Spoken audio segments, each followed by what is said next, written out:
Welcome to English Every Day, your daily dose of English learning, fun conversations, and practical tips to take your language skills to the next level.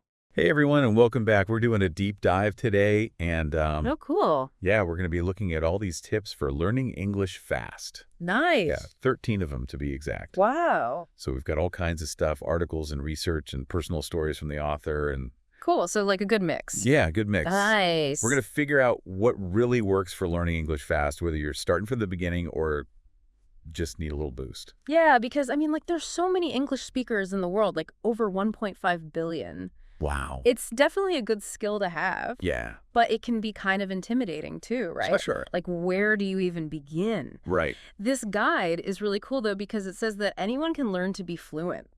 Really? Yeah, it's less about like some kind of natural talent and more about just making the right environment for learning.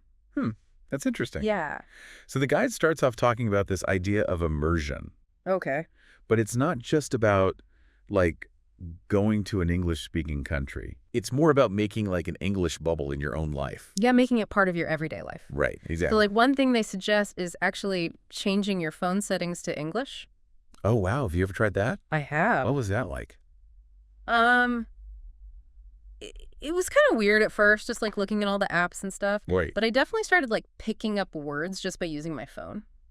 Interesting? Yeah, and they even say like you can label stuff in your house with the English word. Oh. So like, the refrigerator, you put a little sticky note that says refrigerator. Oh, wow. It sounds kind of silly. Yeah. But it's like how we learn language as kids, right? Yeah. Just constantly being around the words and seeing them and hearing them. So it's not just about flashcards. It's about making English a part of your world. Yeah, exactly. Okay. So then the guide goes into these like active skills, like listening and reading and writing and speaking. Okay. But they don't think of them as like separate things. They're all connected. Like Yeah. they give this example of watching a movie with subtitles. Yeah. So you're reading the subtitles, but you're also listening to how the words are pronounced. Right. And maybe even picking up on some slang. Yeah. And then after you watch it, you could write a little review or talk about it with a friend. Oh, so you're hitting all those skills. Exactly. That's really cool. Yeah, it's like a more well-rounded way to learn Yeah, definitely. instead of just like memorizing grammar rules from a book, Right. which can get pretty boring. Yeah, for sure.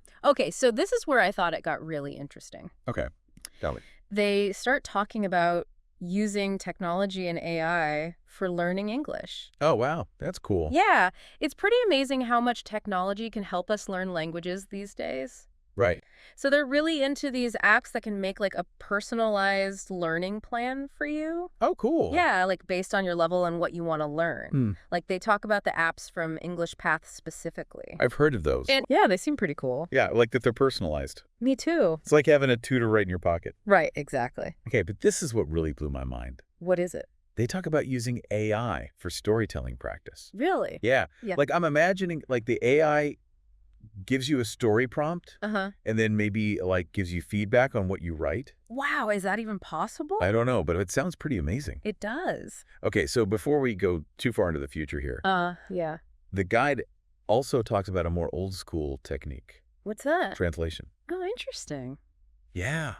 I honestly hadn't thought about that before. Hmm. Like as a way to learn English? Yeah, it can be really helpful. Really? Yeah, if you do it the right way. Okay, how do you do it the right way? Because they say you should translate things both ways. Both ways. Yeah, so like from English to your native language, Okay. and then back again from your native language to English. Huh. I've never tried that. It's pretty cool. What do you learn from doing that? Well, you start to see all these little differences, Like what? like in how sentences are structured Uh-huh. and the different words that each language uses. Wow. Yeah, and even like cultural stuff that's kind of hidden in the languages. So it's not just about like finding the same word in each language. Right. It's more about understanding how the languages work. Wow, that's really cool. Yeah, it can be a little challenging, but Yeah. it's really interesting. So even if I don't want to be like a professional translator, Right. doing that could help me understand both languages better. Exactly. Okay.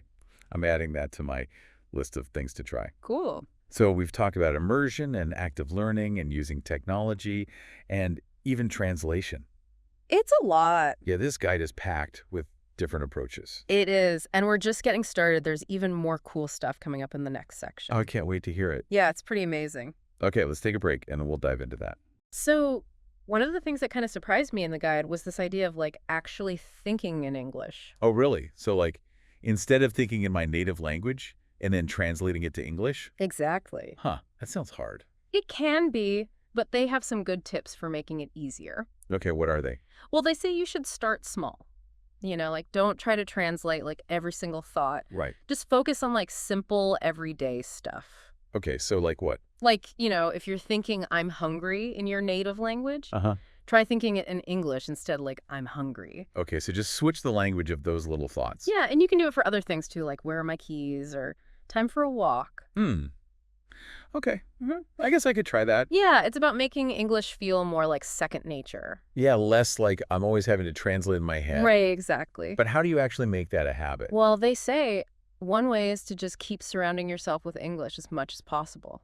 Okay, so like what we talked about before with changing your phone settings. Exactly. Right? So it's like always having a little bit of English in the background of your life. Yeah, and they also say you should like immerse yourself in English media.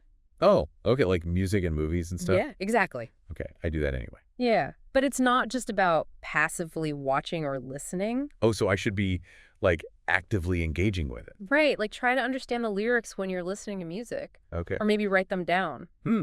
Okay, yeah, I could do that. Or like when you're watching a movie, try to pay attention to the dialogue and see if you can pick up any new words or phrases. So it's all about training your brain to think in English. Yeah, exactly. Even when you're not studying. Right.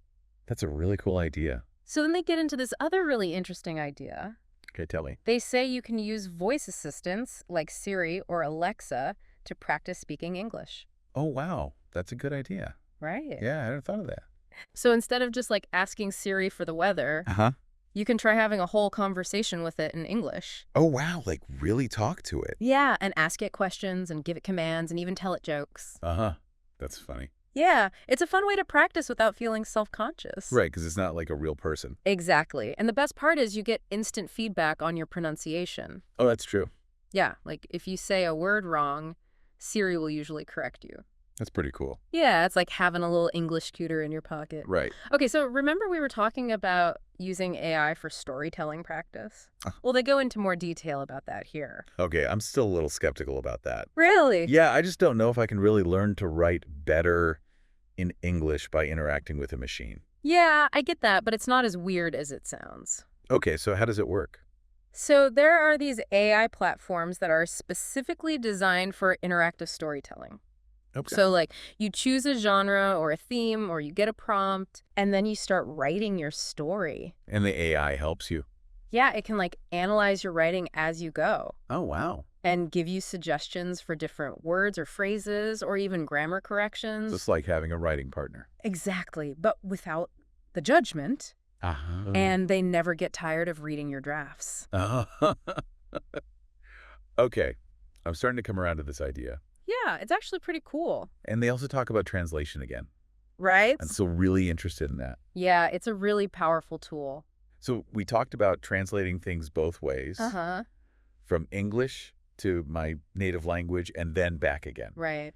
But I'm still not sure how that helps me improve my English. Well, it's not just about finding the same word in each language. Right. It's more about really thinking about the structure of each sentence Okay. and how the different languages use words in different ways. And you can even learn about cultural differences that are kind of hidden in the languages. So it's like becoming a detective for language. That sounds kind of fun, actually. It is. Okay, so I know this guide is from English Path. Right. So they obviously talk a lot about their own courses. Yeah, but that's okay. Yeah, we just have to be objective about it. Exactly. We'll present the information and let our listeners decide if it's right for them. Right. So what are some of the things that English Path emphasizes about their courses? Well, one thing is that they're really personalized. Okay. So they have different courses for different levels and needs and goals. So it's not like one size fits all. Right, exactly. That's good. And they also offer a lot of flexibility. Oh, how so? Well, they have both online and offline learning options. Okay, so you can choose what works best for you. Yeah, exactly. That's really important. And they also talk a lot about their blended learning approach. What's that? So they combine technology with human interaction. Oh. So you get the benefits of both. Like, what kind of human interaction do they offer? Well, they have live lessons with experienced teachers. And they also provide personalized feedback on your work. So it's not just you sitting there clicking through online modules. Right. It's more interactive and engaging. I like that. Yeah, and they address some common concerns in their FAQ section.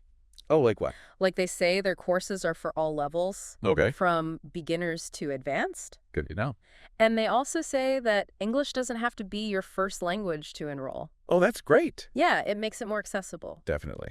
And they're pretty clear about their teaching methodology, Oh, fair. which combines technology and human interaction.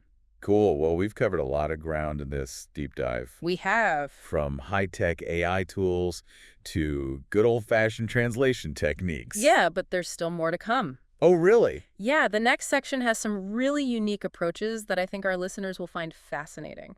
Okay. Yeah. I'm intrigued. Let's hear it. All right, lay it on me. What else is in this guide? Okay, so remember how we were talking about AI for like storytelling practice? Yeah, you mentioned that. Well, they actually take it a step further. Oh, really? Yeah, they talk about like actually practicing English storytelling with AI. Wait, hold on. How do you tell a story with AI? Haha. Okay, so it's not like you're co-writing a story with a robot. Okay, good, because that sounds kind of creepy. Yeah, it's more about using AI as like a starting point. Oh, okay. So there are these platforms where you can do like interactive storytelling. So you like choose a genre or a theme, or maybe you get a specific prompt. Right. And then you start writing your story. And the AI is like guiding you. Yeah, in a way. Yeah. Like some of these platforms can actually analyze your writing as you go. Wow. And they might like point out grammar errors or suggest different words you could use. So it's like having an editor? Yeah, kind of, but like a really friendly editor who's always available. Right. And who doesn't judge you for your mistakes. Exactly. Okay, I could see that being helpful. Yeah, especially if you're like me and you get stuck staring at a blank page sometimes. Yeah, I know that feeling. It's like the AI can help you get those creative juices flowing. Okay. I'm liking this idea more and more. Yeah, it's pretty cool. And they also talk about this labeling technique again. Oh, yeah, with the sticky notes. Yeah, the English bubble strategy. Right. So I'm still a little hesitant to, like, plaster my entire house with English labels. Yeah, I get that it can seem a bit much. But do they have any advice for, like, how to do this without going overboard? Yeah, they say you should start small. Okay. Like maybe just choose one room or even just a few objects. Okay. And the key is consistency. So, like, every time I see the object, I should say the English word out loud. Exactly. Okay. And they even say you can get creative with the labels. Oh, how so? Like use different colors or fonts or even draw little pictures. So make it fun. Yeah, exactly. Okay. I can actually see myself doing that. Yeah, it could be a fun little challenge. Right. And if you have kids, you could even turn it into a game. Oh, that's a good idea. Yeah. Whoever can correctly label the most objects in English wins. I like that. So we've explored a lot of different techniques in this deep dive. We have. It's been really interesting. Yeah, and I think the biggest takeaway is that there's no one right way to learn English. Right. You have to find what works for you. Exactly what works for me might not work for you, and that's totally fine. It's all about experimenting and having fun. And never giving up. Right. Because learning a language takes time and effort. But it's so rewarding. It is. There's nothing quite like being able to communicate with people from all over the world. Absolutely. So to all our listeners out there, keep exploring those resources, keep practicing, and never stop learning. And most importantly, have fun with it. Couldn't have said it better myself. Thanks. All right, that's all for today's deep dive. Thanks for joining us. See you next time. Thank you for tuning into today's episode of English Every Day. We hope you found the tips and discussions valuable as you continue to improve your English skills. Don't forget to subscribe for more content and keep practicing every day. The more you engage, the better you'll get. Until next time, stay motivated and keep learning. See you in the next episode.